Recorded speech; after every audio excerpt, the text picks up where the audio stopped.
രാജ്യം മാവോയിസ്റ്റ് മുക്തമെന്ന് പ്രഖ്യാപിച്ച ആഭ്യന്തരമന്ത്രി അമിത്ഷാ. ചുവപ്പ് ഭീകരത രാജ്യത്ത് അവസാനിച്ചെന്നും അമിത്ഷാ ലോക്സഭയിൽ പ്രഖ്യാപിച്ചു.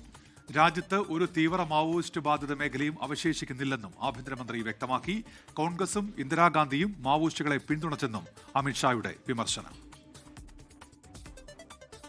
ഇന്ത്യൻ ഭൂപടത്തിൽ നിന്ന് ചുവപ്പ് ഭീകരത തുടച്ചു നീക്കിയെന്ന പ്രഖ്യാപനമാണ് കേന്ദ്ര ആഭ്യന്തരമന്ത്രി അമിത്ഷാ പാർലമെന്റിൽ നടത്തിയത്. देश को भी सूचित करूंगा, मगर मैं ऐसा बोल सकता हूं, धड़ल्ले से बोल सकता हूं कि हम नक्सल मुक्त हो गए हैं. ऐसा कहने में कोई तकलीफ नहीं.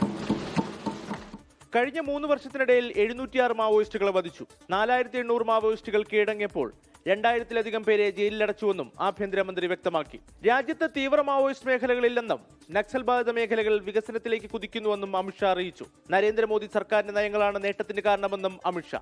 എന്നാൽ മാവോയിസ്റ്റുകളെ കോൺഗ്രസ്, CPM തുടങ്ങിയ പാർട്ടികൾ പിന്തുണച്ചുവെന്ന ആരോപണവും അമിത്ഷാ ലോക്സഭയിൽ ഉന്നയിച്ചു. രാഹുൽ ഗാന്ധിയും ഇന്ദിരാഗാന്ധിയും മാവോയിസ്റ്റുകളോട് സ്വീകരിച്ചത് അനുകൂല നിലപാടെന്നും അമിത്ഷാ ആരോപിച്ചു. ഇനി 2 മാവോയിസ്റ്റ് ബാധിത മേഖലകൾ മാത്രമാണ് രാജ്യത്ത് അവശേഷിക്കുന്നത്. ഒളിവിലുള്ള മാവോയിസ്റ്റുകളോട് എത്രയും പെട്ടെന്ന് കീഴടങ്ങണമെന്ന ആഹ്വാനവും സുരക്ഷാ ഏജൻസികൾ നൽകിയിട്ടുണ്ട്. 24 ഡൽഹി.